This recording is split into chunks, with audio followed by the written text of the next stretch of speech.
आज हम चर्चा करेंगे पृथ्वी की उत्पत्ति एवं विकास के चौथे भाग के बारे में। और इस वीडियो में आज हम जानेंगे कि पृथ्वी का उद्भव कैसे हुआ, और हम ये भी जानेंगे कि पृथ्वी के विभिन्न मंडल जैसे स्थल मंडल, वायुमंडल और जल मंडल का विकास एवं उद्भव कैसे हुआ।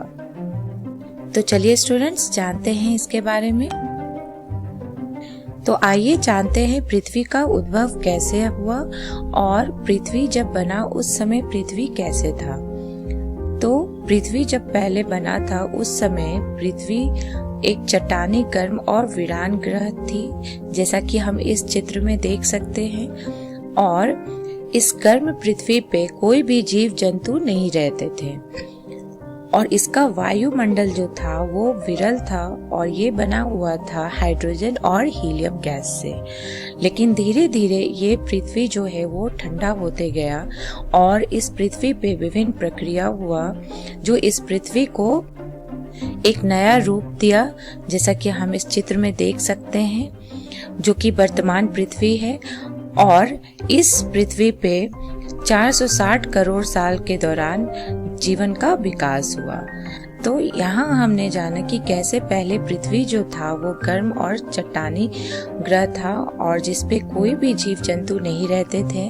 लेकिन धीरे धीरे इस गर्म पृथ्वी में विभिन्न प्रक्रिया हुआ और ये गर्म पृथ्वी जो है ठंडा होते गया समय के साथ, और इस पे जीवन का विकास हुआ, जैसा कि हम इस दूसरे चित्र में देख सकते हैं। और ये था हमारा पृथ्वी जो आज हम देखते हैं।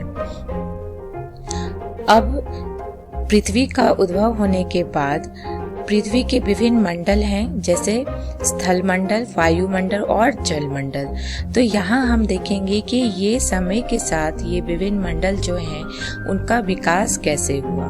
तो सबसे पहले हम जानेंगे स्थल मंडल यानी लिथोस्फीयर का विकास कैसे हुआ। तो पृथ्वी जो है पहले वो अस्थिर स्थिति में थी, जिसके कारण घनत्व में वृद्धि से पृथ्वी के अंदर तापमान में भी वृद्धि होने लगी और विभिन्न पदार्थ के घनत्व जो थे वो विभिन्न थे। इसीलिए घनत्व के आधार पे विभिन्न सामग्री जो है वो अलग होने लगे पृथ्वी के, जैसा कि हम इस चित्र में देख सकते हैं।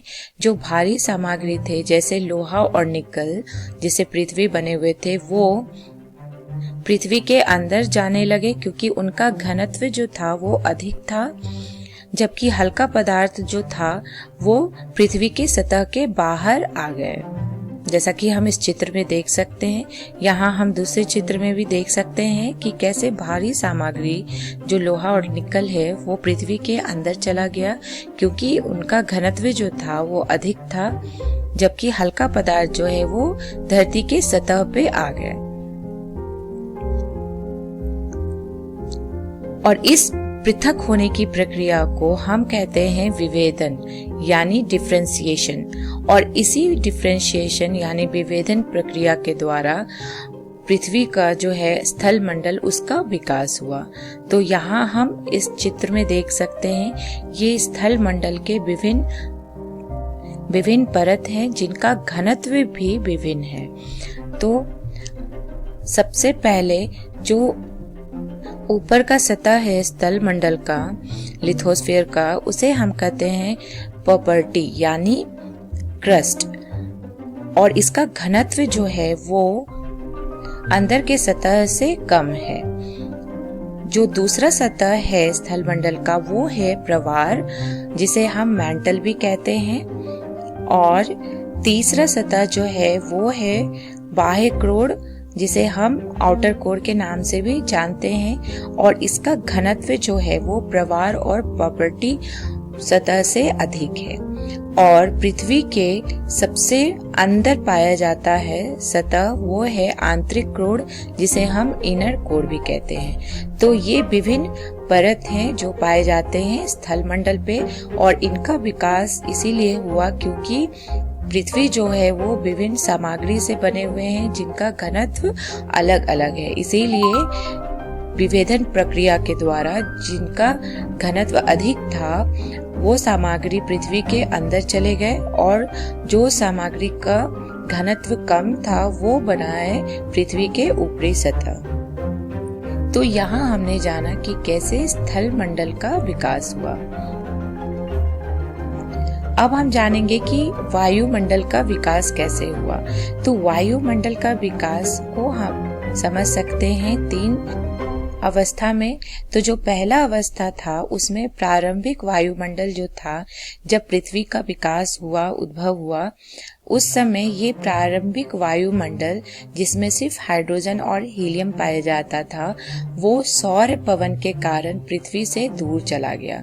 और जैसा कि हम लोगों ने पहले भी चर्चा किया था, जहां हमने पढ़ा था कि भीतरी ग्रह और बाहरी ग्रह जो हैं वो अलग अलग थे, क्योंकि वहां पे सौर पवन का तीव्रता जो था वो अलग अलग था।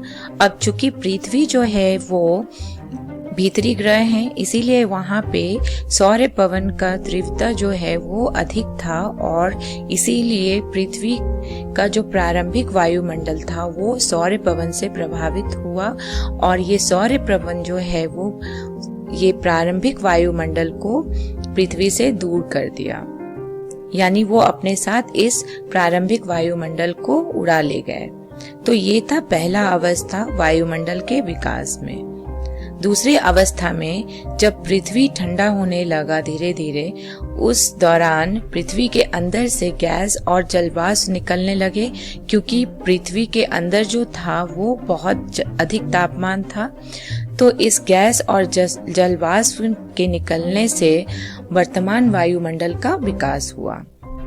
तो ये था दूसरा अवस्था वायुमंडल के विकास। पृथ्वी के ठंडा होने के बाद और वर्तमान वायुमंडल के विकास होने के बाद पृथ्वी पे जीवन का विकास हुआ और जीवन के विकास होने के फलस्वरूप प्रकाश संश्लेषण प्रक्रिया शुरू हुआ, जिसे हम फोटोसिंथेसिस कहते हैं। और ये प्रकाश संश्लेषण प्रक्रिया जो है वो वर्तमान वायुमंडल को संशोधित किया। तो ये थे विभिन्न अवस्था जिसमें वायुमंडल का विकास हुआ। अब हम जानेंगे जल मंडल का विकास कैसे हुआ। तो गैस उत्सर्जन प्रक्रिया के दौरान वायुमंडल में गैस और जलवाष्प जाने लगे, जैसा कि हम लोगों ने पहले अभी चर्चा किया है कि दूसरे अवस्था में जब पृथ्वी ठंडा होने लगा था, उस समय पृथ्वी के अंदर से बहुत सारे गर्म गैस का उत्सर्जन हुआ और जिसके कारण वायुमंडल में गैस और जलवाष्प जाने लगे। साथ ही साथ ज्वालामुखी विस्फोट से ये गैस और बढ़ने लगे वायुमंडल में, और ये पृथ्वी के ठंडा होने के प्रक्रिया के साथ साथ ये जलवाष्प जो था, जो गैस उत्सर्जन प्रक्रिया के द्वारा वायुमंडल में जाने लगा, उसका भी संघनन शुरू हो गया, जिसके कारण बारिश शुरू हुआ पृथ्वी पे और इसके धरातल पे पानी जमा होने लगा, जिसके फलस्वरूप महासागर बनने लगे। तो यहाँ हमने जाना कि कैसे पृथ्वी पे जलमंडल का विकास हुआ। अब ये महासागर जो हैं वो 400 करोड़ साल पुराने हैं और अगर हम पृथ्वी पे जीवन का विकास का आरंभ देखेंगे तो ये 380 करोड़ साल पहले शुरू हुआ और 250 से 300 करोड़ साल पहले प्रकाश संश्लेषण यानी फोटोसिंथेसिस प्रक्रिया विकसित हुई, जब जीवन का विकास हो गया था पृथ्वी पे। तो यहाँ हमने जाना कि पृथ्वी पे महासागर कब बने और पृथ्वी पे जीवन का विकास कब आरंभ हुआ। तो इस वीडियो में हमने सीखा पृथ्वी के उद्भव के बारे में और हम ये भी जाने कि पृथ्वी पे विभिन्न मंडल जैसे स्थल मंडल, वायुमंडल और जलमंडल का विकास कैसे हुआ। संदर्भ के लिए हम देख सकते हैं एनसीईआरटी बुक भौतिक भूगोल के मूल सिद्धांत। अगले वीडियो में हम देखेंगे कुछ अभ्यास प्रश्न जो संबंधित